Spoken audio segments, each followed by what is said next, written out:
Okay, so I had something on my mind I wanted to chat with you about right off the bat. Surprise, Cool. surprise.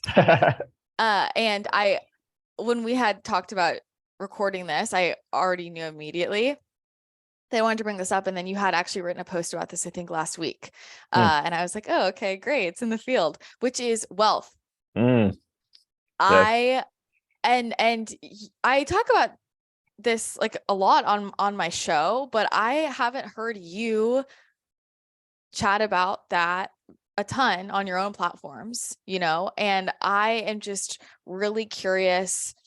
I mean, I feel like you can just take it where you want to go with it, but like what has been your journey uh in terms of like your relationship with wealth? And can we speak to, in the spiritual community, a lot of people, don't want to charge, or there's judgment around certain investment points. And I feel like you're very embodied in your wealth consciousness and comfortable there, which is, I feel like for me, it's hard for me to relate to people who don't see money that way, like as Yep. energy. Yep. And that's really nice for me, like that we vibe on that level. Yep. So I would love to hear from you around that topic. Yeah, for sure. Um, it's funny because for the longest time, I didn't want to talk about money. I didn't like with my clients personally when they would bring it up, sure, but I didn't want to talk about it on my social media just because I didn't want to be that guy. I didn't want to be like seem like I'm bragging. I didn't want to, I didn't want to come off as a money coach or anything like that because that wasn't at all my intention. But for so long I kept getting encouraged, like, no, you got to share this. Like the way you live with money is magical. I haven't seen anyone else live that way. And so I've very much discovered where wealth meets ease. And it definitely was not always that way. I used to have a lot of fear and resistance towards money. Um, like I remember even telling myself when I was 24 that, I'd rather be broke and happy than working at a job and be miserable, which is sure it's a level up from being miserable, but you could also be wealthy and happy, Yeah. right? And I guess just coming from where I came from, I didn't grow up rich or anything like that. I just had a lot of what people would call poverty consciousness. And I felt more comfortable charging for things that I was doing, like when I was doing entertainment and I was, doing gigs, it felt like I was being paid for that character, right? I'm showing up doing a kind of work. But when it came to charging for my heart service and just my being basically and my voice, that's where it felt very uncomfortable for me because it felt like I was charging for me. And so it was a journey. Like I said, I had a lot of resistance. I used to judge it as superficial and, have, wanting certain things as being materialistic, all the things that people go through. And at the same time, I was curious because of course, like, we all say like, I want to be a millionaire or I want to be a multimillionaire. But to say that and hold a resistance to wealth at the same time doesn't make sense, you know.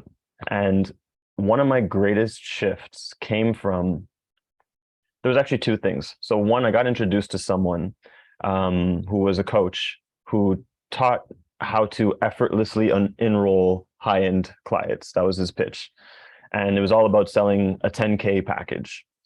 And at the time, I was charging, I think, $150 for a session. So the idea of 10K was just like, I remember thinking like, what are people paying 10K? What are you selling that's 10K? Like how does that make any sense? And so I bought into the program and I didn't have the money for it at the time. So I stretched myself. I think I had 2K to my name at the time. And what most blew me away was first and foremost, it was a pre-recorded program of a PowerPoint presentation. Like I didn't even see the dude's face. There was no level of intimacy whatsoever. It was just like a PowerPoint on how to do this effortless enrollment thing. And I looked at this and I'm like, this is 10K.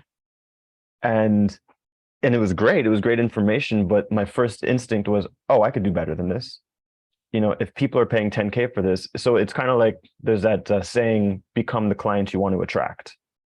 right? So it's like by me investing 10K and seeing like, oh, this is what people are paying. Okay, now I feel more comfortable creating something along those lines.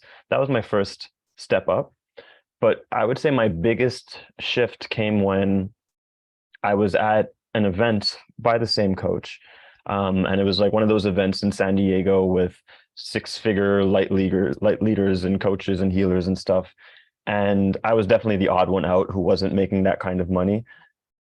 And there was something that happened at the event. I don't remember what it was, but there was a light bulb moment that I had where I realized that my success was not just for me. And because I had never been able to get myself excited about making money. I could be excited about purpose, I could be excited about service and stuff like that, but to do things for money, like to make $1 million or $10,000, it didn't spark my spirit. But when I saw all these people in the room and how they were working, and then I realized, I'm like, wait a second, I'm someone who lives purely through excitement. I live purely through joy and through flow. So that means that by me becoming wildly successful on a financial level as well, I get to serve as an example that shows people that it's possible to do it through excitement. So my success isn't just for me, it serves everyone who doesn't think that they could do it through excitement and who think they have to do it through forcing and hard work. And so that was one of the biggest shifts for me because it allowed me to connect to purpose. I'm like, okay, now I'm going to become wealthy as fuck because I'm gonna stand as that example. And so that was a breaking point for me.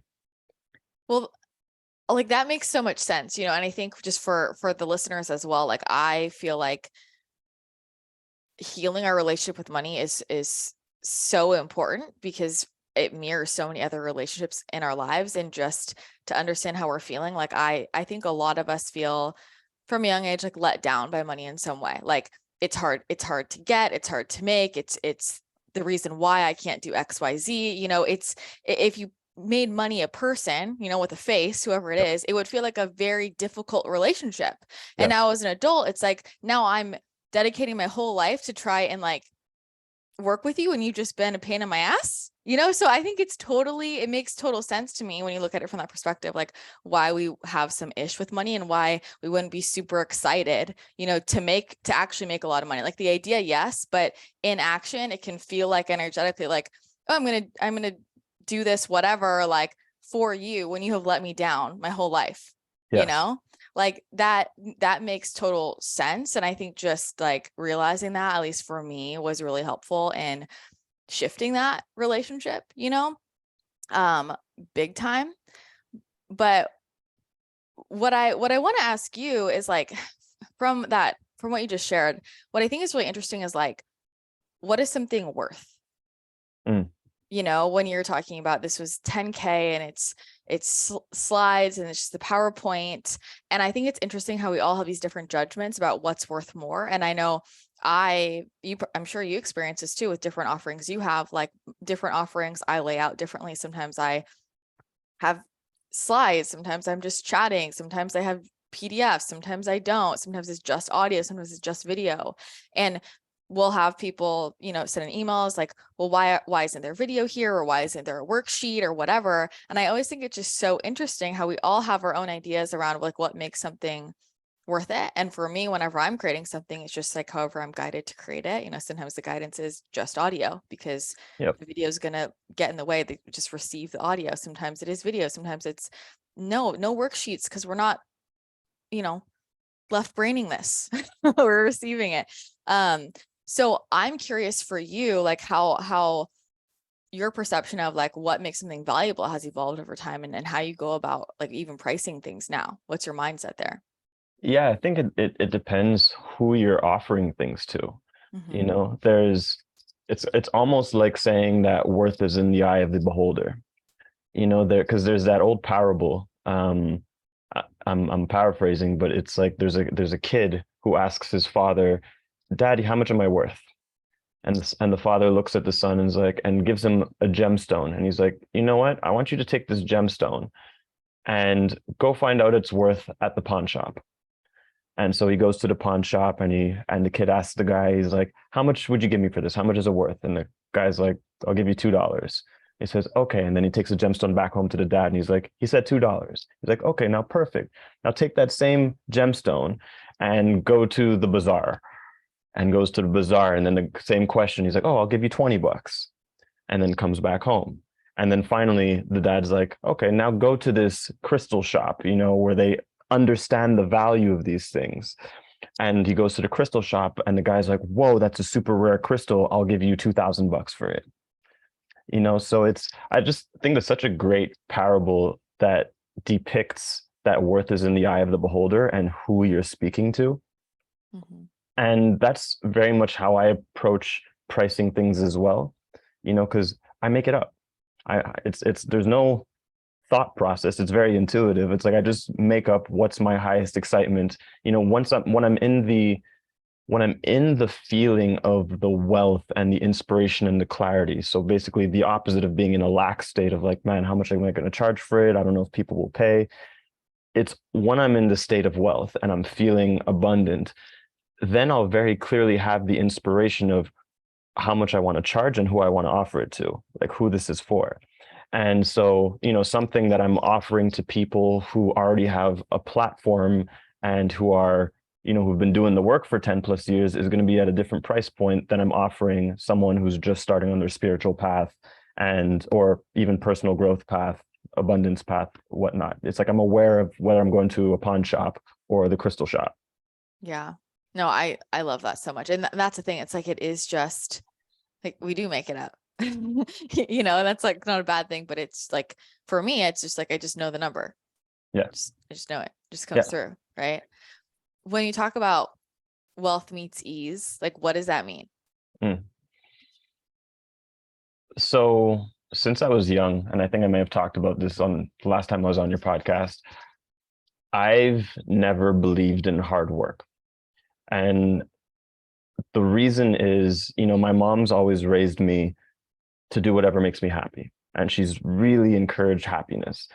And so since that was my attunement since I was young, I used to watch my mom work 3 jobs. So she would work very hard and she would just barely make ends meet and she was unhappy. So in my brain as a kid, I'm like, okay, hard work does not equal happiness or money. So that's not the way to go. And so when I say where wealth meets ease, what I've discovered is finding where you're most excited about what you're doing, where you're most lit up by what you're doing, because if you're doing something as a means to an end, if you're, this is where it can get so finicky, because I know people who are living their passion, but they've turned their passion into work. And so they're doing something they're genuinely passionate about, but they're so overly focused on the strategy and what needs to be done that the thing that they love is now feeling like work. So it's not where wealth meets ease. It's where wealth meets stress and where wealth meets struggle. And so there is a certain practice where you get to cultivate that, in the sense of, for me, what that looks like is, okay, what's my highest excitement? Where am I being most lit up? Where's my inspirations taking me? How do I want to create this? How would this feel good for me? I create a lot from feelings, in the sense of, before I launched my most recent program, The Art of True Transformation, I asked myself, I'm like, how do I want this to feel?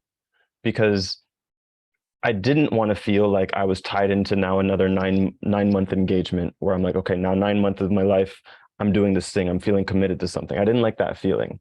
So I was like, I want to feel spacious. I want to feel free. I want to feel infinite. And I started to gather the frequencies and feelings of what I want to feel. And then from there, I let my inspiration show me how to structure my offering so that my ease can flow through and the wealth can just be magnetized to it, through my actions. Okay. I love that. I mean, I feel like that's really common, right? Turning it into work. Like, that's like the classic entrepreneur path. I feel like people follow something because they're excited and they're lit up. I have this conversation a lot. especially in like the entrepreneurship community in San Diego, and a lot of people who build more like product brands, and it's they all talk about this, like, I just wanted to help people and I was so excited, and then like it turned into this thing, Yes. it turned into this thing, and it turned into, everybody tugging on me, and like now I have all these employees, and now like we've got all these different legs of the company, and like it just spiraled out of control, right?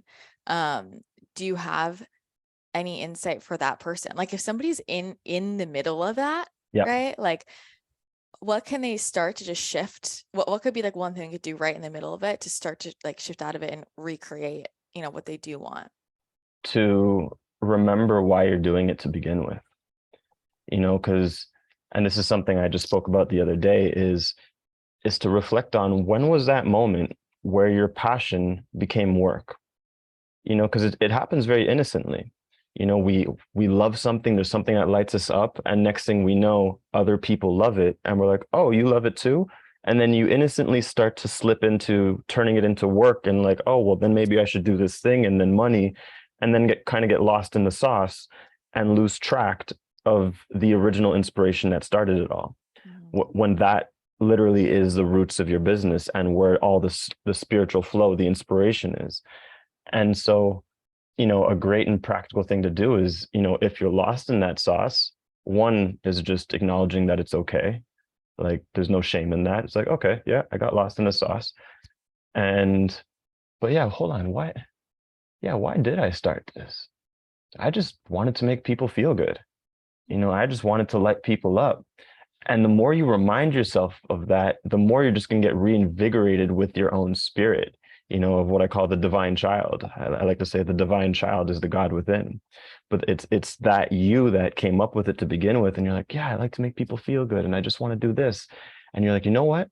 I'm not going to do things like this anymore. Let's change things up. Let's bring more fun into the business. People need to shake up too, because they're following my energetic lead and they've become more serious.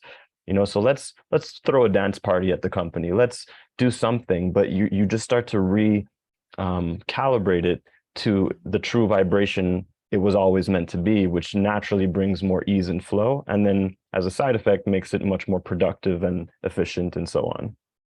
Yeah. Well, okay. So with this, I want to get into the nuances around this because I'm curious your perspective. Yeah.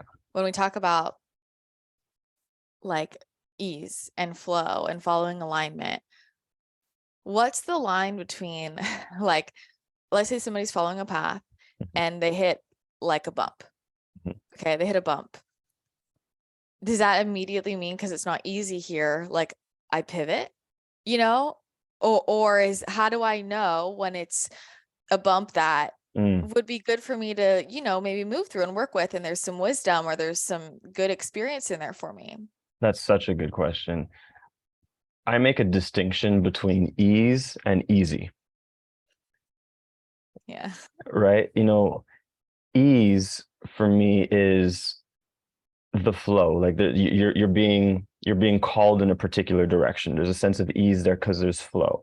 That doesn't necessarily mean it'll be easy for you to do it, especially if you're coming up against your own insecurities and limiting beliefs and stuff.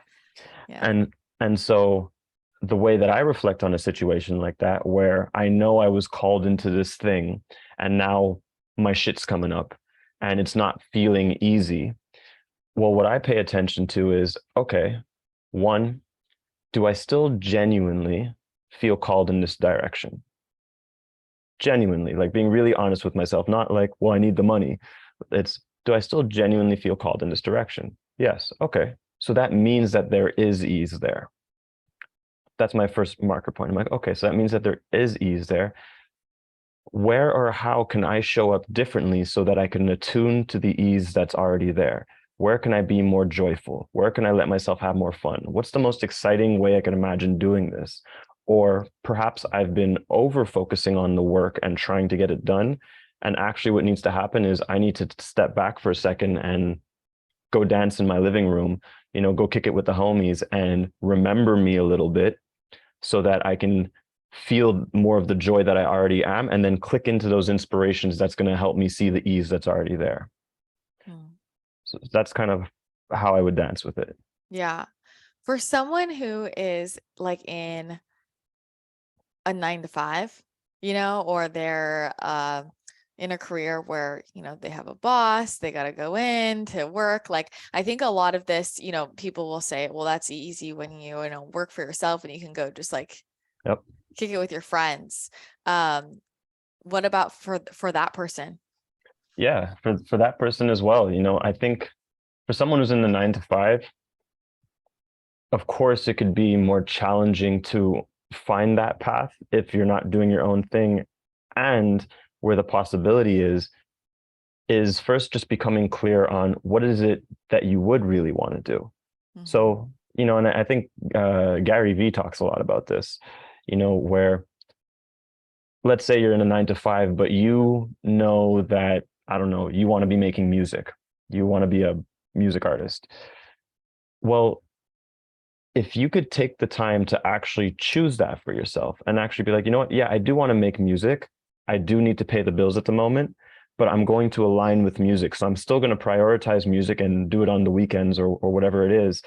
If you could find something to align to that genuinely is your calling, then even your 9 to 5 will feel that much more easeful because you're giving yourself something to be nourished by, so to speak. So that way you're going to feel like, okay, well, now I'm making this money because part of this is going to go towards my studio time. Or eventually I'll get to the point where my music takes off and I won't need it. But it helps to align to something that does speak to your soul when you're in a situation like a 9 to 5. Otherwise, it'll seem impossible to find ease because, well, there is no ease there if you're not aligning to what your soul is desiring. Yeah. I will share related to that. Like I've thought about this where when I was in college and, I had class, I had extracurriculars, I had clubs, I had 3 jobs. I, had a lot going on, but then I also wanted to like build my own business. I started podcasting and I was doing my health coaching business and I was selling beauty counter and I had all this other stuff. And like, I um was so lit up by it. Did you see the frequency? Just I did. the screen goes black. Yeah. I was so excited about like my, what I called my side hustle at the time, that like everything else I was doing during the day, I didn't even really like care. Like I was just having fun with it. And it didn't have this intense like level of importance to it because I Exactly. felt like this is just like, this is stuff I'm living that's giving me, I got to move through. I'm at this place in my life, but it's fueling me for all this other stuff that's actually fun. And then, Exactly. you know what I mean? It's like, and then, but what was interesting was when the stuff that was fun then became my full-time thing, then it got turned into work. Right.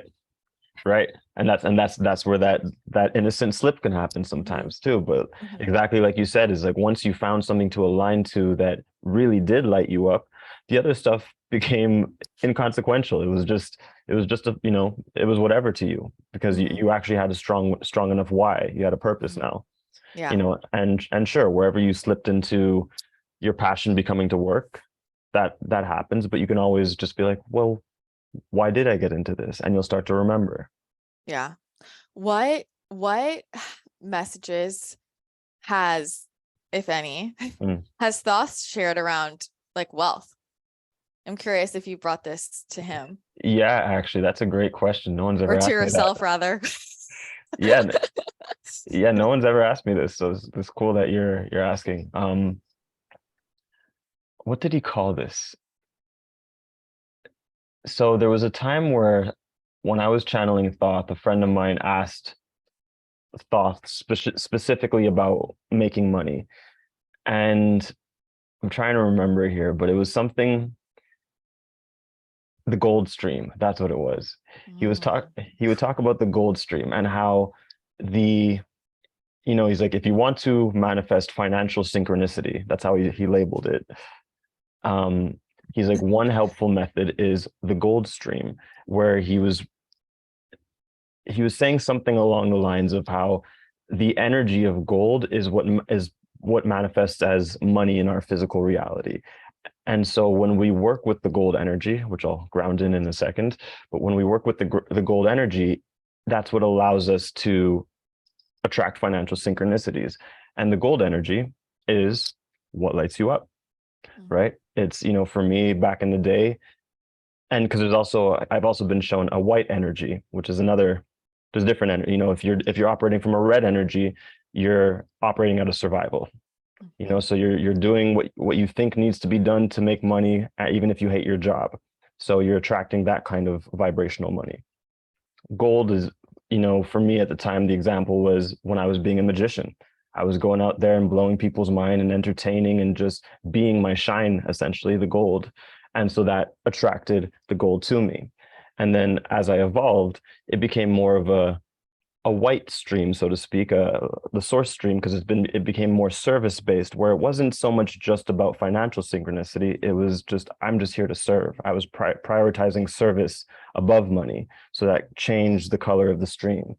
So he just kind of gave that as an analogy to pay attention in your imagination, in your intuition, what color energy you're investing in and acting from, so that you could be aware of what's coming your way. Oh, I love that so much. That's Yeah. so good. That's so good. Yeah, I was like just curious, what does thought have to say about this? Yeah, I'm so happy you Always. asked that. Let me ask you, what recently has been your highest excitement?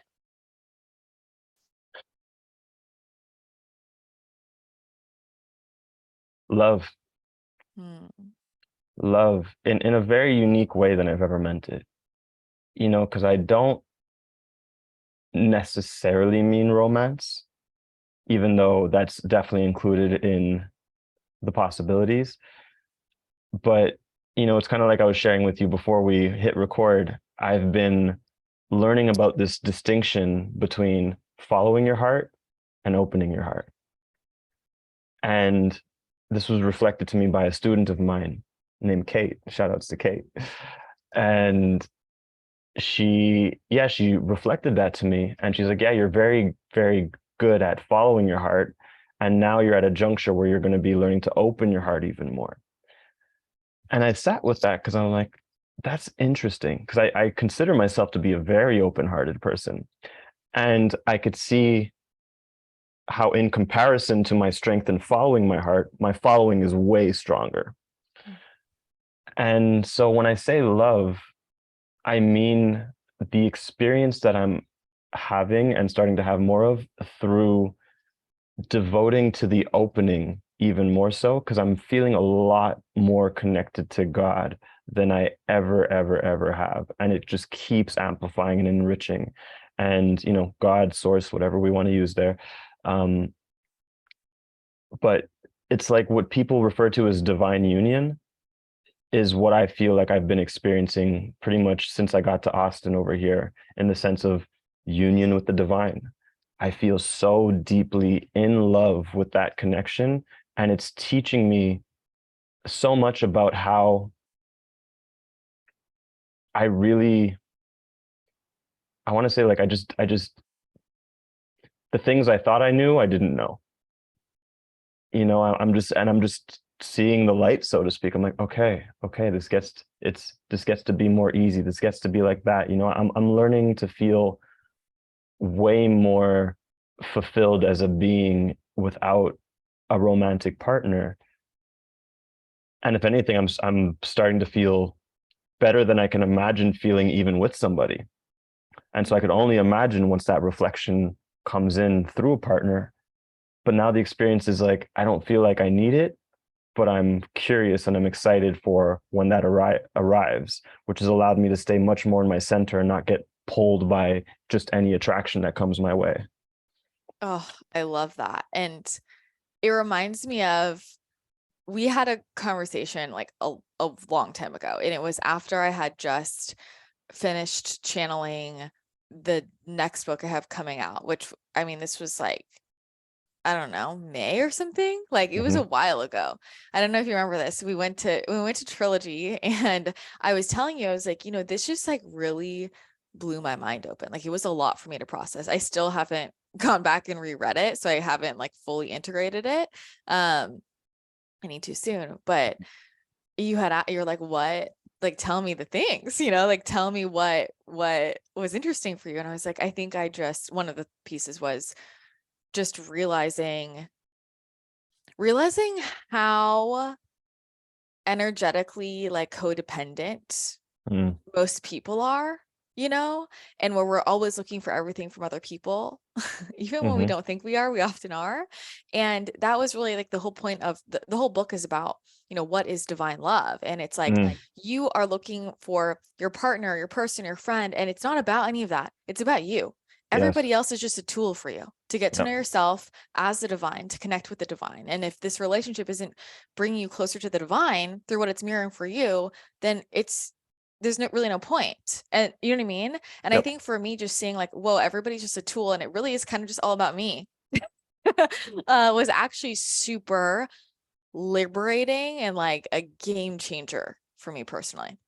Totally. Yeah, totally. And because it's the kind of thing that you can hear and be like, okay, I kind of get it. Mhm. But it's not until you really start to experience it through devoting yourself to the path that you're like, okay, I actually didn't get it. Yeah. I had an idea, but it's a very, very enriching experience. Like I've been, here in Austin, I've been hanging with a friend of mine, Heather, activation vibration. And she is such a perfect mirror for me. Like we absolutely experienced a frequency of divine union with each other as brother and sister. Mhm. And and I think because there's no um, romantic or sexual energies between us, and it's really just this pure love frequency, the mirror that I get to see of myself through her and vice versa is so amazing.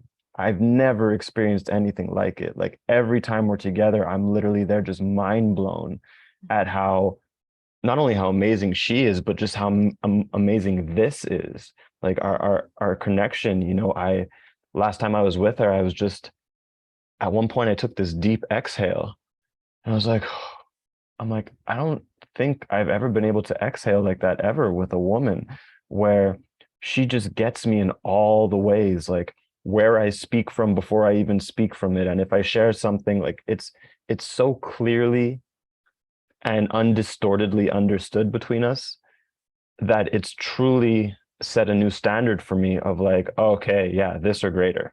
Like now I'm experiencing, it's like I've always known it was possible, but now I'm experiencing it and living it on a consistent basis. And I'm like, this is everything. Like this, and I know it's a reflection of the divine union I've been embodying and vice versa. So it's like I very much feel like when I'm with her, I'm with source. And we're just like, it's a magic beyond words. It really is. Oh, what you just said, when you're with her, I'm with source. Yes. Oh, like that is it. That is it. You know, and what I think is important with all this is like what you were saying around, it's one thing to hear that and think, okay, I understand. It's another to actually like know it, experience it through aligning with that path. And what comes up there is like this fear of loneliness.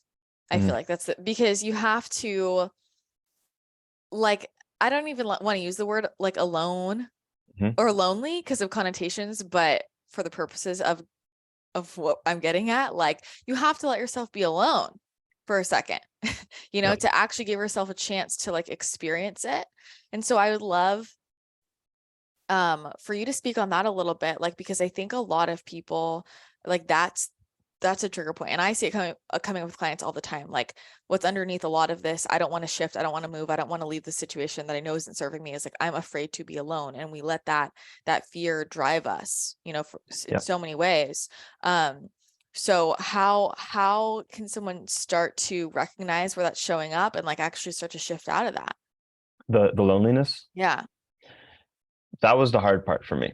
That Mhm. was where my biggest fear was the fear of loneliness and feeling miserable when I was on my own, because I was changing things or because at the same time,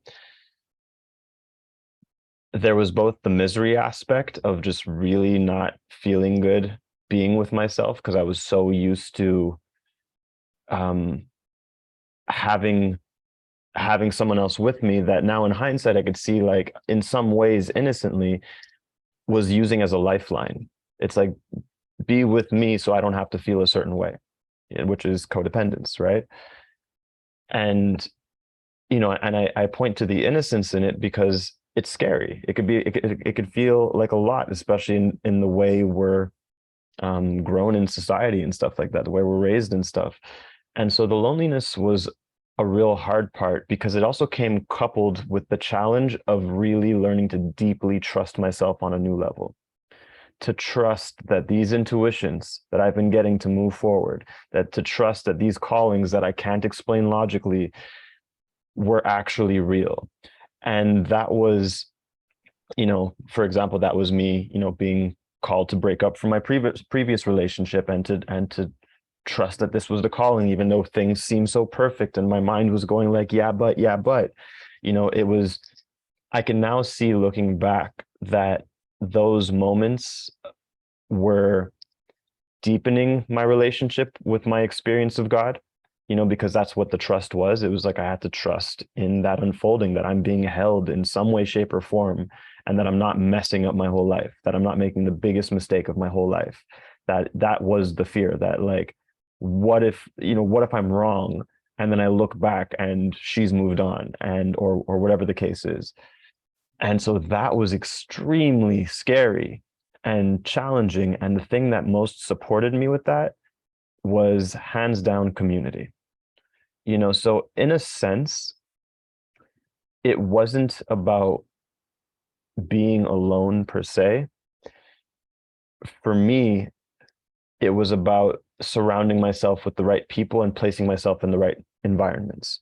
You know, a seed or a flower could have all the potential in the world, but if it's not in the right soil, if it's not in the right environment, it just won't continue to blossom. And that's what it was for me. It's like me staying at home alone in Montreal was not the vibe for me. But when I traveled to Turkey and I came out here to Austin and I was surrounded by community who I could vibe with, that's what helped me more than anything. So it wasn't so much about being alone in the way that it's kind of classically meant, of like, take time to yourself and just feel your pain and stuff like that. Like, that did happen, but you also get to be supported by loved ones, so that when you are alone, you love it more, and you naturally love it more. And I got to the point where, like, I'll have days sometimes where 2, 3 days I'm just home and I'm having so much fun, like being creative and dancing and of service, that I don't realize it because it's fun. I enjoy it. So community is a very big thing, So I think for people who might be struggling with that or going through that kind of transition, you know, whether it's going to a retreat where you'll find community, or anything that will find community that will actually uplift you, not just community that you can bitch about your problems to, but who will actually uplift you. I think a lot of people struggle to find that, Yeah. honestly, That's kind you of why I know? mentioned a retreat, because Yeah. I know it's a thing for people in finding community. And sure, you could look at meetup groups and stuff like that, but at the end of the day, if you truly have a desire for community and you're like, I really want soul family who will lift me up, if you actually give yourself to that desire, there will be an inspiration to match it. There will be an intuition to match it. You just have to actually act on that thing, and it's going to plug you into the synchronicity. Mhm. I feel like this is a great segue into just like, I don't even know, like the way you live your life, like the way you live your life, like the freedom frequency, what that actually looks like, because it's like, I'm just like, where's David at? What's he up to? What's going on? Like, even just, we talked about this, I think last time we FaceTimed, like, I was like, what is your, like, do you have a schedule? Like, what is it? Like, what goes on? Like, it's so interesting to me. And I know you had shared, you're like, yeah, like people keep telling me that, like, I should talk more about just like how I live. Yeah. Um, which is such a funny question, but I want you to speak about that a little bit more. Like, and uh, have you always been like that? Always. You've always been like that. It's just Yeah. natural for you. Yeah. Yeah. Always, always, always. Again, because of my mom, Mhm. sure, I had my stages where I explored getting jobs and stuff like that, but it was very, very short-lived. I couldn't keep a job usually for like more than a weekend or a week. I can't imagine you in a job. Yeah, except for Starbucks. I did enjoy working at Starbucks for Okay. 11 months because it was fun. Yeah. But yeah, no, I've always been like this because my highest priority was happiness, Mm-hmm. and I've exercised that, and it's not even a thought anymore. It's part of my nature. And so yeah, like I don't really have routine. I don't really, my only routine is excitement, so I don't do very much, to be honest. Like I see my clients and I'm constantly creating and serving, but I don't feel like I'm doing very much because I'm always having so much fun. I believe, life is a vacation. And I feel like the practical part that I'm wanting to communicate here is it really comes down to, if you want to live a life of magic versus a life of struggle, it really comes down to your priorities, right? So if right now in this moment, anyone who's listening took a second to be like, okay, wait, what are my priorities? Are my priorities happiness and joy and feeling the best I could possibly feel? Or is it like, no, I got to make this money. No, I got to feed my kids. No, I got to XYZ. Because if your priorities are that, there's nothing wrong with it. It's valid. But if it has a heavy feeling attached to it, that just means you're not doing it in the best way you could possibly do it. Or there's another way available that will feel even better, is maybe a better way to say that. Because if you were to prioritize your joy and your highest excitement and your inspirations, that's inclusive of your family and your bills. Whereas focusing on your family and your bills might not be inclusive of your joy and happiness. Right. So this is where I say sometimes, magic is always inclusive of money, but money isn't always inclusive of magic. Right. True. So it's helpful. I'm also kind of feeling into the field of your audience over here. Um, what might be helpful is to first stop and ask yourself, what are my priorities and why am I believing these are my priorities? Because it feels like there's a certain level of get really, really honest with yourself over here of what are your priorities really. And once that's done and you reveal whatever, then ask yourself, well, what would I love for my priorities to be? Right? I would love for my priorities to be joy and my highest excitement and fun. But my family, no, no, no. Stop at the but. The second the but comes in, you could acknowledge it, but don't go to the but. We right now we're just imagining we're playing. All right. So it's stopping and going like, yeah, no, I would love for it to be joy and my passions and my dreams. I'm just not sure how to do that. And that's okay. You could not be sure how to do it and still be curious towards it at the same time. I'm not sure how to do that. Okay, well, let's see what I could find, as opposed to, yeah, I don't know how to do that, so I'm going to stay over here. Two completely different approaches, levels of responsibility. So if you can get that far and get to the point of being curious about, yes, I would love to live in these ways, I'd love to prioritize these things, then the opportunity that's given is you have the opportunity right now to go, okay, you know what? Let me give myself a blank canvas on reality. I don't know anything. I know nothing. I don't know what my desires are, my directions are. I want to give myself a blank canvas. And all I do know is that I would like to prioritize my happiness, my joy, my abundance, because I know that those things are the things that allow me to fill up my cup and give from the overflow.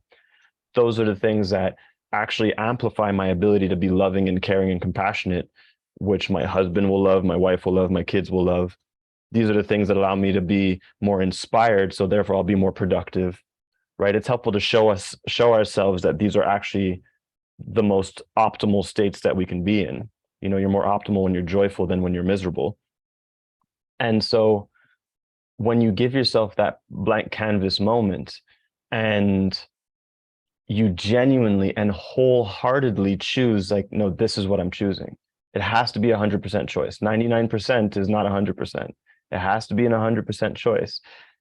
Then from that place, once it's a wholehearted decision, your inspirations are going to change. Your intuitions are going to change. The way you think is going to change. The way you behave is going to change, because now you're looking from a different lens of reality, and you'll instantly have certain inspirations or intuitions show up that are just ready, waiting for you to act on them. And those things are like the brush strokes on your canvas of reality.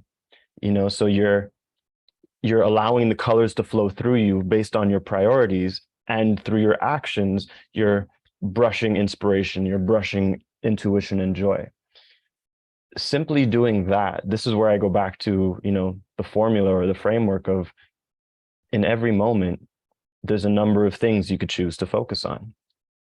If you have this alignment and you simply choose to focus on the thing that has the highest degree of excitement, of fun, of joy, of inspiration, and you keep acting on that thing for its own sake. So you're not doing it for an outcome. You're not, okay, I'm going to act on this excitement because it's going to bring me this. No, you're doing it because it makes you feel good. You're doing it because it lights you up. And when it lights you up, you feel more like you. And when you feel more like you feel more inspired. And then you feel more clear. And then you feel more loving. And then you're more in flow. And things just start to happen. So if you start to do things in this way, it's a practice. Your life just becomes this ecstatic explosion of abundance and synchronicity, which is how I live my life with my every breath. And that's what I call living magic. Wow, mic drop. I love that so much. And I think like one of the big pieces there that I feel like is such an aha for people is when you said, what would I love my inspirations to be, or what would I love my priorities to be? Yeah. Because I feel a lot of people think of priorities as I have to, they are picking their priorities from things that they've decided they have to do. So they're only allowing themselves to choose from that list, rather than like, what would I like to do, And it's funny because this is a side note, but I was like noticing it happening during that of people always ask me how I can just monologue for so long. And I'm like, well, I'm hearing your questions psychically as I talk, and I just keep answering them. And I was like watching you like hear the questions and answer them. Same. I was feeling the field. I'm like, okay, they're there. Let me just speak to this. Exactly. It's like, let me just knock out all the questions. I don't even need Christina to ask me. But in pulling one of those questions, it brings me to something else that I wanted to bring forward with you, which is around like this line between, or it's not really a line, but it's like, the idea of living as love and from unconditional love and forgiveness, but then also like having boundaries with people, or I don't even know that I like that word, but because where that's connected for me is like people are going to be like, okay, well, I know this is my highest joy. This is what I would like my priority to be. And this is what my actions would be. And I can feel myself. I know I'm going to upset this person or that person, or this person needs this from me, or blah, blah, blah, And I think it also kind of relates to what I originally like going in today. I was like, I am curious, even with relationships, right? Like when we live as love, but then if there's a relationship where it's not healthy, like how we still live as love and forgiveness and manage that. Yep. I think this is where sometimes there's misunderstanding on what love means. From my perspective, love is the only boundary. I don't believe in boundaries in the way that it's typically applied, because usually it's a fear-based thing, or it's a very rigid thing that just creates more separation. Where in the example, so two things. I like to make this distinction between the spirit and the heart. Your spirit is what calls you forth. It's telling you that you need to go this direction, or even let go of certain people. That might be the spiritual calling. But how you show up to that, the way you do it with your heart matters. What a lot of people will innocently do is, while they're following their spiritual calling, they'll ever so slightly be protecting their feelings or protecting their heart. usually this is completely unconscious. They don't realize that they're doing this.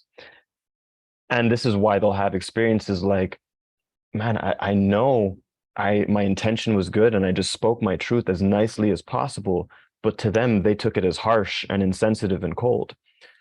If that's happening, it's because on a subtle level, you were protecting your feelings. So literally the warmth of your heart is getting cut off and they're not experiencing it from the way that you're meaning it. And so the same is true when you're following a certain calling. Yes, follow the calling, but do it without protecting your heart, without protecting your feelings. Because it might seem safer to be like, okay, I'm just going to get away from this person, but they're going to feel like you're being cold.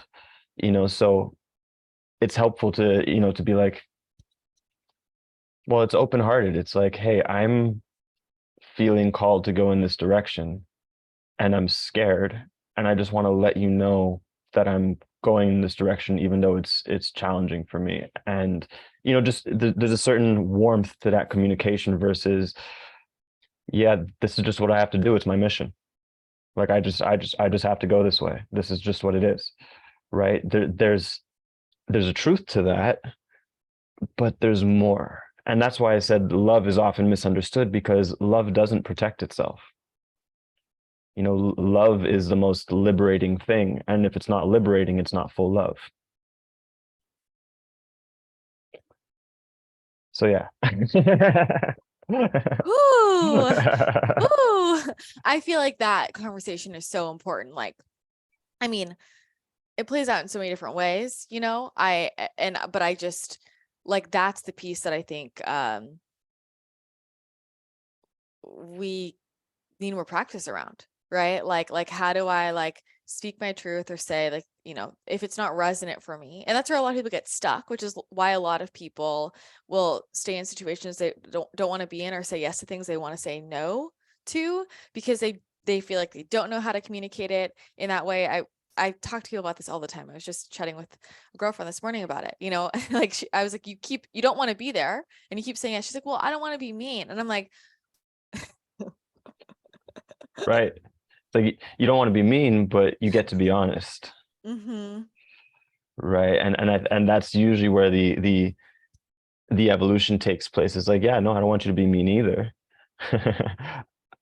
And I know you want to be honest, but the way you're looking to do it is in a more open-hearted way, because on some level you're sensing that the way you would have told your truth before would hurt them because you weren't aware that you were protecting your heart. And so that's where this whole mean thing is coming from. Yeah. But now with this awareness that on some level you're protecting your heart, you'll recognize, oh no, I do want to be honest, but I actually want to be more honest in an open-hearted way, because then I won't be being mean to them. I'll be being loving to them and loving to me. Mm-hmm. Mm-hmm. And so that's usually where that ceiling gets hit with people when they're saying things like, I don't want to be mean. It's they're just not seeing the next stepping stone, the next evolutionary point. Yeah. Well, it's also not fully aligned with love if we're showing up to a situation we don't want to be in, right? Right. Like Yep. you're probably feeling some frustration or resentment, or, that's not serving that person either. Right. But that felt like a full circle, like back to what you were saying earlier about this distinction with opening your heart, because to hit that next level of, okay, I'm going to speak honestly and come from an open-hearted place. I'm not going to protect my feelings, protect my heart. Like that goes back to experiencing that, knowing that, being able to communicate from an open-hearted place, and like how that feels. Yes. What would you say to somebody who feels like, I don't know how, like, what How does to that do it. look like? Yeah. How do I do it? I already got it. I was just waiting for you to Yeah. get the words out. I know.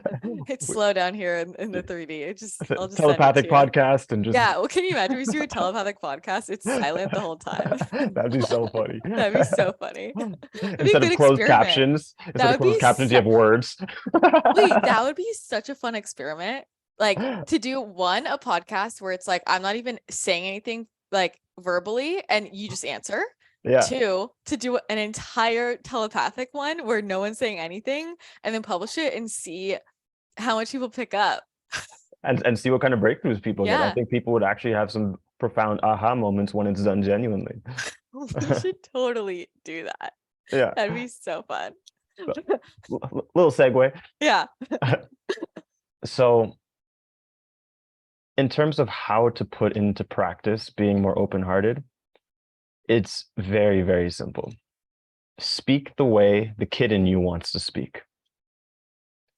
It's as simple as that. If you tune into your innocence, I always go back to innocence.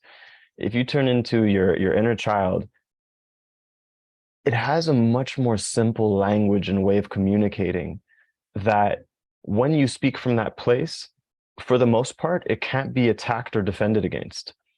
Because there's that saying, something along the lines of, if the Buddha were to show up on the battlefield, everyone would lay down their weapons. And what I hear, and Heather actually gave an upgrade for that. She's like, yeah, it's like if a child were to show up on the battlefield, everyone would drop their weapons and go to the child, because the child would manifest a reality that requires no attack or defense, just like the Buddha.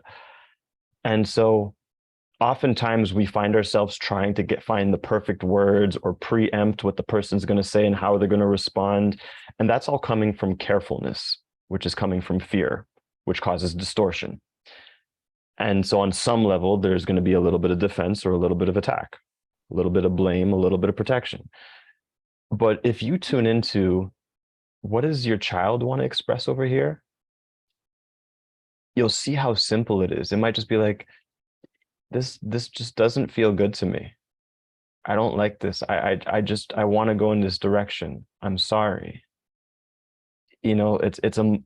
That language, your innocence is going to ping the other person's heart. It's going to resonate with their innocence and offer them that liberation as well. They may or may not like it, but they can't deny the truth of it. And that's magical. Truth is magical. Yes. Love is magical. I love that.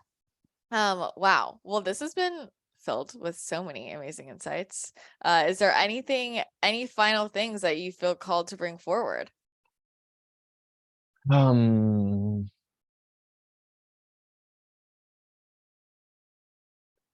would just say that, I would just invite people to really have more fun with life.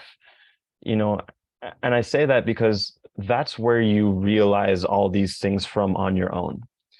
You're getting these things right now through a podcast or maybe through books or whatnot, but where these perspectives come from is from your innocence, from your divine child. So when you start to have more fun with life, you start to tune more into source. You deepen your connection with source inside your heart.